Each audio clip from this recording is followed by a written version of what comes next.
नमस्कार साथियों, कैसे हैं आप सभी। आई होप आप सभी अच्छे होंगे, स्वस्थ होंगे, मस्त होंगे। दोस्तों, आज के सेशन के माध्यम से हम जानने वाले हैं कक्षा 6 गणित अभ्यास 10C। इस एक्सरसाइज के सभी इंपॉर्टेंट क्वेश्चंस को हम डिटेल में कवर करेंगे। साथ ही साथ अगर आप सभी चैनल पर नए हैं तो चैनल को अभी सब्सक्राइब करें और वीडियो को अपने दोस्तों में भी शेयर करें, ठीक है। उससे पहले कुछ बेसिक चीज़ें जान लेते हैं ताकि क्वेश्चंस को सॉल्व करने में आसानी हो, ठीक है ना। चलिए, सबसे पहले हम यहाँ पर जानेंगे अपवर्तक, समापवर्तक तथा महत्तम समापवर्तक। अपवर्तक हमने सीख लिया है, पिछली क्लासों में हमने अपवर्तक से संबंधित सभी इंपॉर्टेंट क्वेश्चन को भी कवर किया है। आज हम जानेंगे समापवर्तक क्या होता है, ठीक है ना। दो या दो से अधिक दी हुई संख्याओं के सारों अपवर्तकों में सबसे बड़ा सारों अपवर्तक दी हुई संख्या का महत्तम समापवर्तक कहलाता है। आई होप ये डेफिनेशन आप सभी को क्लियर नहीं हुई होगी, लेकिन अभी जब क्वेश्चंस करेंगे तो वहां पर आपको इसका मतलब भी समझ में आएगा, ठीक है ना। उसके बाद यहाँ पर कुछ निष्कर्ष दिए गए हैं, हमें उन्हें डिटेल में पढ़ना चाहिए ताकि क्वेश्चन को सॉल्व करने में किसी भी तरह की कठिनाई का सामना ना करना पड़े, ठीक है ना। यहाँ पर दिया गया सह अभाज्य संख्याओं का मासा सदैव एक होता है। सामान्यतः संख्याओं का मासा या तो सभी संख्याओं से छोटा होता है अथवा उनमें से सबसे छोटा संख्या के सबसे छोटी संख्या के बराबर होता है। ये बात आपको समझनी चाहिए। देखिए, मासा जो होता है, जो संख्या दी गई है उस संख्या से छोटी होगी या फिर उसके बराबर होगी, ठीक है, ये कह रहा है। चलिए अभी समझेंगे और क्वेश्चंस को करेंगे। और यहाँ पर उससे पहले जान लेते हैं भाग विधि से महत्तम समापवर्तक कैसे ज्ञात करते हैं। ये आपको देखिए एग्जांपल्स दिए गए, ये आप खुद से करेंगे, ठीक है। यहाँ पर दो संख्याएं दी गई हैं, 306 और 630 का मासा भाग विधि द्वारा ज्ञात करना है। तो छोटी संख्या से हम बड़ी संख्या को भाग देते हैं। यहाँ पर आप देख पा रहे होंगे, ये प्रोसेस अगर आप समझ जाते हैं तो इसी तरह के कुछ क्वेश्चंस दिए गए हैं आपकी एक्सरसाइज में, आप आसानी से कर पाएंगे, ठीक है ना। तो इस क्वेश्चन को आप थोड़ा सा समझने का प्रयास करेंगे, ठीक है। आप चलते हैं एक्सरसाइज के क्वेश्चंस की तरफ। और यहाँ पर पहला क्वेश्चन दिया गया है, अभाज्य गुणनखंड द्वारा निम्नांकित संख्याओं के मासा ज्ञात कीजिए। ये क्वेश्चन दिया गया है। पहला दिया गया 144 और 198, ठीक है। इसके आपको अभाज्य गुणनखंड काटने और उसकी मदद से मासा आपको ज्ञात करना है। 144 और 198, ठीक है। अभाज्य गुणनखंड विधि द्वारा, अभाज्य गुणनखंड द्वारा आपको मासा ज्ञात करना है, ठीक है। तो उससे पहले हम 144 और 198 के अलग अलग अभाज्य गुणनखंड काटेंगे, ठीक है, तभी आप मासा निकाल सकते हैं। तो 144 के करेंगे तो 2 से पहले भाग करेंगे, 2 से 14, 2 दूनी 4, ठीक है। फिर 2 तिया 6 और 2 छंग 12, एक बचेगा। फिर 2 से करेंगे तो 2 एकम 2, 2 अट्ठी 16। फिर 2 से 2 नमा 18, ठीक है। फिर 3 तिया 9 और 3 एकम 3। तो ये तो 144 के अभाज्य गुणनखंड आ गए। 144 के अभाज्य गुणनखंड कौन कौन से होंगे? 2 कितनी बार आया है? 4 बार गुणे में, ठीक है, तो 4 बार इसे लिखेंगे। उसके बाद 3 कितनी बार आया है? 2 बार, तो 3 को 2 बार लिखेंगे। अब हमें 198 के भी गुणनखंड काटने होंगे, ठीक है, करते हैं। 2 से करेंगे तो 2 नमा 18, एक बचेगा, 2 नमा 18। अब इसे 3 से काटेंगे, 3 तिया 9, 3 तिया 9। फिर 3 से करेंगे, 3 एकम 3, 3 एकम 3 और 11 एकम 11, ठीक है। तो 198 के गुणनखंड कौन कौन से आए? 2 गुणे 3 गुणे 3 गुणे 11। अब आपको मासा निकालना है। मासा कैसे आप निकालेंगे, यहाँ पर आपको थोड़ा सा समझना होगा। देखिए, इन दोनों में जो भी अंक या जो भी संख्याएं उभयनिष्ठ मिल रही हों, जैसे 2 एक बार मिल गया, 3 यहाँ पर देख पा रहे होंगे एक बार मिल जाएगा, ठीक है। फिर ये 3 एक बार मिल जाएगा इसके साथ। तो आपको कौन कौन से दोनों में कॉमन मिल रहे हैं? तो एक तो 2 मिल गया, उसके बाद एक बार 3 मिला, फिर उसके बाद एक बार 3 मिला। तो ये जो आएगा यही आपका मासा होगा, इसका गुणनखंड करने पर जो भी आपको मिलेगा। तो 2 तिया 6 तिया 18। तो 144 और 198 के आपको पहले अभाज्य गुणनखंड काटने, इस क्रम में लिखना है। उसके बाद मासा निकालने के लिए आपको दोनों में कॉमन देखना है, जो दोनों में मिल रहा हो। जैसे 2 एक बार मिल गया दोनों में, 3 एक बार दोनों में मिला, फिर 3 एक बार मिला, तो उसे लिखेंगे गुणे में। तो 2 तिया 6 तिया 18, 18 जो आएगा यही आपका मासा होगा। इस तरह से हम मासा निकालते हैं। आई होप आप सभी को समझ में आया होगा और बाकी के क्वेश्चंस सेम पैटर्न पर होंगे, ठीक है। चलिए करते हैं। यहाँ पर दिया गया है 225 और 450 का, इसमें आपको मासा निकालना है। तो पहले 225 के आप यहाँ पर गुणनखंड कर लीजिए। 225 के गुणनखंड करेंगे तो पहले 3 से इसे काटेंगे, तो 3 सत्ते 21 और एक बचेगा 53 15, ठीक है। फिर 3 से काटेंगे तो कितना आएगा? 3 दूनी 6 और एक बचेगा 53 15, ठीक है। अब ये 3 से कटेगा नहीं तो 5 से काटेंगे, 5 25 और 5 कम 5। तो 225 के कौन कौन से गुणनखंड आए आप देख पा रहे होंगे, 3 गुणे 3 5 गुणे 5। ये तो 225 के गुणनखंड आए। अब हमें 450 के भी गुणनखंड काटने होंगे। तो 450 के गुणनखंड करते हैं। पहले इसे हम 2 से काटेंगे, तो 2 से करेंगे तो 2 दूनी 4 होगा, फिर 2 बार ले जाएंगे 2 दूनी 4, फिर 1 बचेगा, 2 पंचे 10। अब ये 2 से कटेगा नहीं क्योंकि अंत में यहाँ पर 5 दिया गया। 3 से काटेंगे तो 3 से काटेंगे तो 3 सत्ते 21, 3 15, फिर 3 से काटेंगे तो 3 दूनी 6, 1 बचेगा, 3 15। 3 से कटेगा नहीं क्योंकि लास्ट में 5 आ रहा है। देखिए हालांकि कट भी सकता था लेकिन 25 आ रहा है। आप जानते हैं 25 जो है 3 के पहाड़े में नहीं आता। तो 5 से करेंगे तो 5 25, 5 25। तो इसके गुणनखंड कौन कौन से आए? 2 गुणे 3 गुणे 3 गुणे 5 गुणे 5। तो 450 के गुणनखंड कौन कौन से आए? 2 गुणे 3 गुणे 3 गुणे 5 गुणे 5। तो ये है। अब दोनों में उभयनिष्ठ देखना है और जो उभयनिष्ठ मिलेंगे उनकी गुणा करने के पश्चात हमें अपना मासा मिल जाएगा। देखिए 2 क्या ऊपर दिया गया है? नहीं दिया गया है। आप यहाँ पर देख पा रहे होंगे 3 एक बार दिया गया है, फिर एक बार 3 दिया गया है, फिर एक बार 5 दिया गया और फिर एक बार 5 दिया गया। जो मिल रहे हैं उन्हें गुणा में लिख लीजिए। एक बार 3 आया, उसके बाद फिर से एक बार 3 आया, फिर एक बार 5 आया और उसके बाद फिर 5 आया। अब इनकी गुणा करेंगे तो 3 3 9, 9 पचे 45, 45 और 5 की गुणा करेंगे तो कितना आएगा? 5 25 हासिल 2, 5 चौक 20, 225। यानी कि इसका मासा कितना आ रहा होगा? 225। और यही आपका आंसर आ रहा होगा। आप चाहे तो चेक कर सकते हैं। उसके बाद सेकंड क्या दिया गया है? 13, 39 और 273 में आपको मासा निकालना है। तो 13 के गुणनखंड आप जानते हैं 13 अभाज्य संख्या है, किसी से नहीं कटेगी, 1 से कटेगी और 13 यानी कि स्वयं से कटेगी। 39 के भी आप डायरेक्ट लिख सकते हो। 39 किससे कटेगा? 1 से कटेगा, 3 से कटेगा और 13 3 39 होता है। तो आप डायरेक्ट लिख सकते हो। 273 के गुणनखंड हमें काटने होंगे यहाँ पर। तो 273 के गुणनखंड यहाँ पर कर लेते हैं। ठीक है, चलिए करते हैं। तो पहले हम किससे काटेंगे? 3 से, क्योंकि 2 से नहीं कटने वाला। 3 9 27, 3 कम 3, फिर 3 से काटेंगे तो ये 3 से नहीं कटेगा, ये 7 से कटेगा। ठीक है, 5 से भी नहीं कटेगा, 7 से कटेगा। तो 7 कम 7, 7 21। ठीक है, 13 से 91 होता ही है, 13 कम 13। तो यहाँ पर गुणनखंड कौन कौन से आएंगे?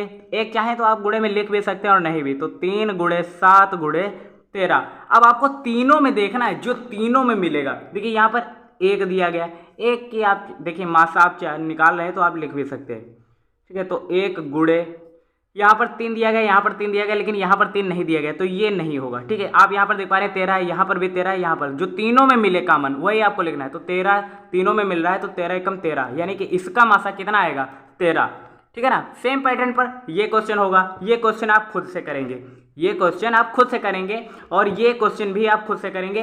ये क्वेश्चन मैं आपको बता दे रहा हूँ। ठीक है, आपको ये हार्ड लग रहा होगा, ये क्वेश्चन मैं करूँगा और ये क्वेश्चन होमवर्क के तौर पे आप खुद से करेंगे। सेम पैटर्न पर होगा जिस तरह से हमने ये क्वेश्चन किया। ठीक है, चलिए अब हम इस क्वेश्चन को करते हैं। तो 625 के पहले गुणनखंड लिखेंगे, फिर 3125 के गुणनखंड लिखेंगे, फिर 15625 के गुणनखंड लिखेंगे और इन तीनों में जो भी उभयनिष्ठ मिलेगा उनकी गुणा करके हमें अपना उत्तर लाना है और आ जाएगा इस तरीके से। तो 625 के यहाँ पर गुणनखंड कर लेते हैं हम लोग। 625 क्या 3 से ये कटेगा? 3 दूनी 6, 25 बचे जाएगा, नहीं कटेगा। 5 से काटेंगे, 5 एकम 5, 1 बचा, 5 दूनी 10, फिर 5 25, फिर 5 से काटेंगे, 5 दूनी 10, 2 बचा, 5 25, फिर 5 से काटेंगे तो 5 25 और 5 एकम 5, यानी कि 625 के गुणनखंड कौन कौन से आए? 5 गुणे 5 गुणे 5 गुणे 5। ये तो 625 के गुणनखंड आए। अब हमें 3125 के भी गुणनखंड निकालने हैं, यहाँ पर कर लेते हैं। ठीक है ना, यहाँ पर ये 3 से कटेगा नहीं क्योंकि 3 कम 3, 3 चौक 12, फिर 5 रह जाएगा तो 5 से ही काटेंगे। तो 5 6 30, फिर 1 बचेगा, 5 दूनी 10, फिर 5 25। ठीक है, फिर इसके गुणनखंड काटेंगे। देखिए आप चाहें तो 625 के गुणनखंड अभी आपने निकाल लेते। ठीक है, तो जितना ये उसी के आगे लिख देंगे। पहले 5 लिखेंगे गुणे में और 625 के गुणनखंड आपने यहाँ पर निकाले। तो 5 कितनी बार? 4 था गुणे में, तो 4 बार आप चाहें लिख सकते हैं। ठीक है, और आप समझ गए हो ना किस तरह से हमने किया। देखिए इसके आप चाहें गुणनखंड तो काट भी सकते हैं। चलिए हम निकाल लेते हैं। 5 से करेंगे तो 5 कम 5, 5 दूनी 10, 5 25, फिर 5 से तो 25 आएगा, फिर 5 से तो 5 25 और 5 कम 5। आप देख पा रहे हैं 5 कितनी बार गुणे में है? 1 2 3 4 5, 1 2 3 4 5। ठीक है, जब हमें पता है 625 के गुणनखंड इतना होगा, 5 को 4 बार लिखेंगे तो 625 मिल गया, तो हमने 4 बार गुणे में डायरेक्ट लिख लिया। उसके बाद आपको 15625 के भी गुणनखंड निकालने हैं, तो वो भी कर लेते हैं यहाँ पर साइड में। पहले किससे काटेंगे? 3 से कटेगा नहीं तो 5 से काटेंगे। तो 5 3 15, 5 कम 5, 5 दूनी 10, 5 25। आप चाहें 3125 के गुणनखंड अभी आपने निकाले थे। 5 कितनी बार? 5 बार गुणे में था, तो एक ये था 5, तो 5 को 5 बार गुणे में लिख लेते हैं। इससे हमें ज़्यादा गणना नहीं करनी होगी ना, इसलिए हम कर रहे हैं। आप चाहें तो यहाँ पर इसके गुणनखंड काट सकते हैं। 5 छक्का 30, 5 दूनी 10, 55 25, फिर 5 से काटेंगे तो 125 आएगा, फिर 5 से काटेंगे तो 25 आएगा, फिर 5 से काटेंगे तो 5 और 5 कम 5। आप देख पा रहे होंगे 5 कितनी बार गुणे में आया, 3 3 6, यानी कि 3 3 6 हमने कर लिया ना। अब तीनों में उभयनिष्ठ देखना है, तीनों में जो मिल रहा हो। देखिए एक बार यहाँ पर 5 मिल गया, ठीक है, उसके बाद दूसरी बार यहाँ मिला, तीसरी बार 5 मिल गया, चौथी बार, और देखिए उसके बाद यहाँ पर तो मिल रहा है लेकिन ऊपर नहीं दिया गया, तो 5 कितनी बार आएगा, 4 बार आएगा। तीनों में देखना है। देखिए जितनी संख्याएं दी गई हैं अगर उनमें मासा की बात हो रही है तो पहले तो उनके गुणनखंड काटेंगे और उनके तीनों के गुणनखंड जो उभयनिष्ठ मिलेगा उसे ही हम सेलेक्ट करेंगे। देखिए यहाँ पर 5 एक बार मिल गया तीनों में, उसके बाद 5 एक बार फिर से मिल गया, उसके बाद फिर तीनों में 5 एक बार मिल गया, उसके बाद फिर से 5 तीनों में एक बार मिल गया। अब हम इसकी गुणा कर लेंगे, 5 25 55 25 पंचे 125 पंचे 625, यानी कि 625 इसका मासा आ रहा होगा। आप चाहे तो चेक कर सकते हैं। तो इस तरह से हमने चौथा क्वेश्चन भी डिटेल, छठा क्वेश्चन भी डिटेल में कवर कर लिया है। चौथा और पांचवा क्वेश्चन आप खुद से करेंगे, ठीक है। अब चलते हैं नेक्स्ट क्वेश्चन की तरफ, और नेक्स्ट क्वेश्चन भी इंपॉर्टेंट है, ठीक है। चलिए करते हैं। उसके बाद सेकंड क्वेश्चन दिया गया है, भाग विधि द्वारा निम्नांकित संख्याओं के मासा ज्ञात कीजिए। बेसिक चीज में अभी मैंने बताया था, भाग विधि से मासा जब भी निकालना होता है तो हमें छोटी संख्या से बड़ी संख्या को भाग देना होता है, ठीक है। तो चलिए करते हैं, भाग विधि द्वारा मासा निकालते हैं। तो देखिए 442 दिया गया और 1261 दिया गया, तो छोटी संख्या इसमें कौन सी है, 442। तो 442 से हम 1261 को भाग देंगे, ठीक है। आप चाहें तो इसे देखिए भाग करना है तो आपको अब आ ही रहा होगा, आप कैसे करेंगे। चलिए थोड़ा सा प्रोसेस यहाँ पर लेंदी है, कैसे करेंगे देखिए, 2 बार ले जाते हैं। 4 3 12 ज़्यादा हो जाएगा ना, 42 भी 3 बार गुणा करेंगे अधिक हो जाएगा, तो 2 बार ले जाएंगे। तो 2 दूनी 4 होगा, 2 चक्कू 8, 2 चक्कू 8, माइनस कर लेंगे। यहाँ 1 से घटाएंगे 4 तो घटेगा नहीं, दहाई लेंगे, दहाई में होता है 10। 11 में से 4 घटाएंगे कितना बचेगा, 7, ठीक है। यहाँ बचा 5, तो फिर से दहाई लेंगे, दहाई में 10 हुआ, 10 5 15, 15 में से 8 गया तो कितना बचा, 7। यहाँ 11 में से 8 घटाएंगे तो कितना आएगा, 3, ठीक है। अब जो शेष आया उससे भाग करेंगे इसको, ठीक है। यही प्रोसेस आपको यहाँ पर जानना है, ठीक है। अब इससे भाग करेंगे तो एक बार ले जाएंगे, 377, ठीक है। यहाँ 12 में से 7 घटाएंगे कितना आएगा, 5। यहाँ 13 हो जाएगा, फिर 13 में से 7 घटाएंगे तो कितना बचेगा, 6, फिर ये 0 हो जाएगा। अब इससे भाग करेंगे 377 को, ठीक है। तो 6 पंचे 30 होता है, तो 5 बार ले जाएंगे, 5 25 और 5 25 के 5, 5 6 30 और 2 32, ठीक है। और तो घटाएंगे कितना बचेगा, 7 से 5 घटाएंगे तो 2 बचेगा, 7 से 2 घटाएंगे तो 5 बचेगा। अब 65 को भाग करते हैं 52 से, तो एक बार ले जाएंगे, ठीक है। तो घटाएंगे, 5 में से 2 जाएगा, 3 बचेगा और यहाँ 1, ठीक है। अब 52 को 13 से भाग करेंगे तो 13 चक्कू 52, यानी कि 0 आ जाएगा। अब जिससे ये पूरा पूरा विभाजित हो रहा है वही आपका मासा आएगा। अब आप यहाँ पर देख पा रहे होंगे 13 वह संख्या है जिससे ये 52 पूरी तरीके से विभाजित हो रहा है, यानी कि आपका मासा कितना आएगा, आपका मासा आएगा 13। सेम पैटर्न पर आपको ये क्वेश्चन करना है और ये क्वेश्चन आपके एक्सरसाइज में जो भी क्वेश्चन दिए गए हैं दूसरे में ऑप्शन में, वो क्वेश्चन आप खुद से करेंगे। सेम पैटर्न होगा। देखिए छोटी संख्या से बड़ी संख्या को भाग देना है और जो शेषफल आएगा उसी से आपको फिर से भाग देना है। मान लीजिए यहाँ पर 442 से हमने भाग दिया, 2 बार गए, ठीक है। जो बचा उससे हमने 442 को फिर से भाग किया, फिर जो हमने शेष हमारा बचा फिर उससे हमने इसको भाग किया। कहने का मतलब है आपको जो शेष बचता है उससे भाग देते रहना जब तक पूरी तरीके से आपकी संख्या विभाजित ना हो जाए पूरी, ठीक है ना। और लास्ट में जिससे पूरी संख्या विभाजित होगी वही आपका मासा आएगा। तो इस तरह से हमने एक क्वेश्चन आपको बता दिया है। उसके बाद जितने भी इसके खंड दिए गए, 4 दिए गए, ये आप खुद से कवर करेंगे, ठीक है ना। 4 जो ऑप्शन दिए गए हैं भाग विधि द्वारा, हमने पहला क्वेश्चन आपको करके बता दिया है। उसके बाद दूसरा, तीसरा और चौथा सेम पैटर्न पर होगा, आप खुद से करेंगे, ठीक है। अब चलते हैं तीसरे क्वेश्चन की तरफ। तीसरा क्वेश्चन क्या कह रहा है, तीसरा क्वेश्चन इंपॉर्टेंट है, ठीक है। कह रहा है वह बड़ी से बड़ी संख्या बताइए जिससे 125 और 94 भाग देने पर प्रत्येक दशा में 1 शेष रहे। वह बड़ी से बड़ी संख्या आपसे पूछ रहा है, वह बड़ी से बड़ी संख्या बताइए जिसमें 125 और 94 से भाग देने पर प्रत्येक दशा में 1 शेष रहे। तो 125 से अगर हम 1 घटाएं तो कितना बचेगा, 124। तो वहीं 94 में से 1 घटाएं तो कितना आएगा, 93। अब इनका और इनका हम निकालेंगे भाग विधि से मासा, और जो मासा आएगा वही हमारा उत्तर होगा, ठीक है।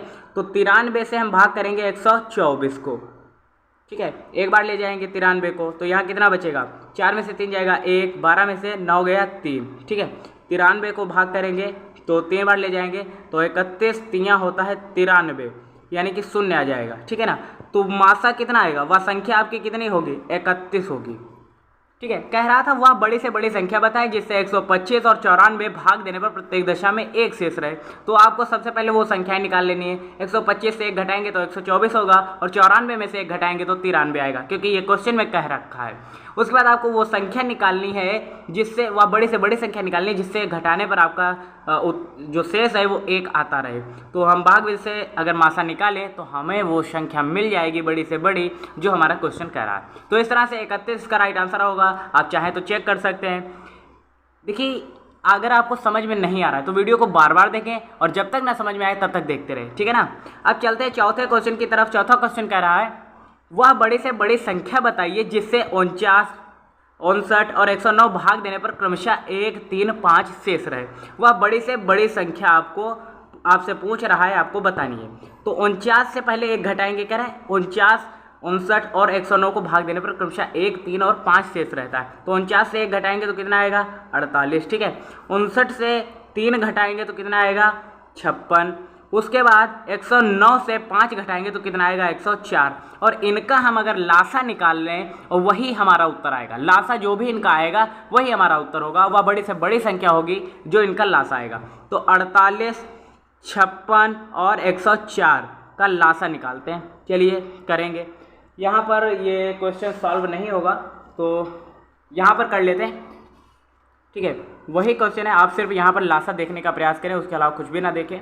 यहाँ पर 48 था, उसके बाद 56 और 104, 56 और 104, इसका लासा आप यहाँ पर देखिएगा। 2 से पहले काटेंगे तो कितना आएगा, 2 दूनी 4, 2 चक्कू 8, फिर 2 दूनी 4, 2 अट्ठे 16, उसके बाद 2 पंचे 10 और 2 दूनी 4, ठीक है। फिर 2 से काटेंगे तो 12 आएगा, यहाँ पर 14 हो जाएगा और यहाँ पर 26 हो जाएगा। 2 छंग 12, 2 से 14 और 13 दूनी 26, ठीक है। उसके बाद इसको काटेंगे तो 2 3 6 7 13, ठीक है। उसके बाद 3 से ये 3 एकम 3, फिर 7 और 13, फिर ये 7 से जाएगा 1 1, फिर 13 हो जाएगा, फिर 13 से ले जाएंगे तो 1 1 1, तो ये आ जाएगा इसका। तो इसका लासा क्या होगा, तो इसका लासा होगा 2 गुणे 2 गुणे 2, यानी कि 2 दूनी 4 दूनी 8। 8 इसका राइट आंसर आ रहा होगा। आप चाहें तो चेक कर सकते हैं, ठीक है। उसके बाद 5वां क्वेश्चन क्या कर रहा है, इसे सरल करना है, सिर्फ और सिर्फ इसे सरल करना है। क्वेश्चन कह रहा है निम्नांकित भिन्नों को अंश एवं हर में उनके मासा से भाग देते हुए सरलतम रूप में बदलिए। आप चाहें तो डायरेक्टली भी इसका सरलतम रूप ला सकते हैं और चाहें तो 256 से इसको भाग करेंगे और उसके बाद जो आपका मासा आएगा उससे भाग करके जो आपका उत्तर आएगा वही सरलतम रूप होगा। इतना देखिए लंबा प्रोसेस करने से अच्छा है हम यहीं पर समझ लेते हैं। पहले हम इसे सरल कैसे करेंगे, ऐसी संख्याओं का चुनाव करना है जिससे ये दोनों अंश और हर डिवाइड हो जाए। जैसे हम 2 से अगर काटे तो ये भी कट जाएगा, 2 एकम 2 और 2 दूनी 4, 2 अट्ठे 16, और ये भी 2 से कट जाएगा, 2 से 14, उसके बाद 2 दूनी 4, 2 दूनी 4। अब आप देख पा रहे होंगे अभी एक बार ये और 2 से कट जाएगा तो 2 से काट लेते। 2 छंग 12, 2 चक्को 8, 2 तिया 6, 2 छंग 12, 2 एकम 2। अब 64 क्या 2 से कट रहा है, कट जाएगा। ये 2 से नहीं कटेगा, ये 3 से कटेगा क्या, नहीं कटेगा, जबकि ये भी नहीं कटेगा। तो 64/361 जो आएगा वो इसका सरलतम रूप होगा। सेम प्रोसेस यहाँ पर करेंगे। देखिए यहाँ पर 6 दिया गया लास्ट में, यहाँ पर 8, यानी कि ये दोनों 2 से कट जाएंगे। तो करते हैं 2 एकम 2, 2 चक्कू 8, 2 तिया 6, उसके बाद 2 दूनी 4, 2 तिया 6, 2 चक्कू 8, ठीक है। यहाँ पर 3 आ गया लास्ट में, यहाँ पर 4, यानी कि ये 3 से कटेगी या नहीं कटेगी वो बात अलग की है, लेकिन ये दोनों 2 से तो नहीं कटने वाली, यानी कि इनका सरलतम रूप यही होगा। देखिए ऐसी संख्याओं का चुनाव करना है जिनसे ये अंश और हर दोनों बराबर बराबर कट जाए, और अगर कट जाती हैं तो जो आपका उत्तर आएगा वही आपका सरलतम रूप होगा। सेम प्रोसेस यहाँ पर करना है, इसका आपको सरलतम रूप खुद करेंगे, क्योंकि इसका सरलतम रूप कैसे करेंगे अभी आपने सीखा। किस तरह से हमने पहली संख्या में किया, दूसरे में किया, सेम प्रोसेस यहाँ पर होगा। तो इसका आंसर आप सभी कर सकते हैं। कैसे करेंगे मुझे कमेंट में बताइएगा। मिलते हैं ऐसे नेक्स्ट अमेजिंग वीडियो के साथ, तब तक के लिए जय हिंद, नमस्कार। देखते रहिए एसएस लाइफ टाइम।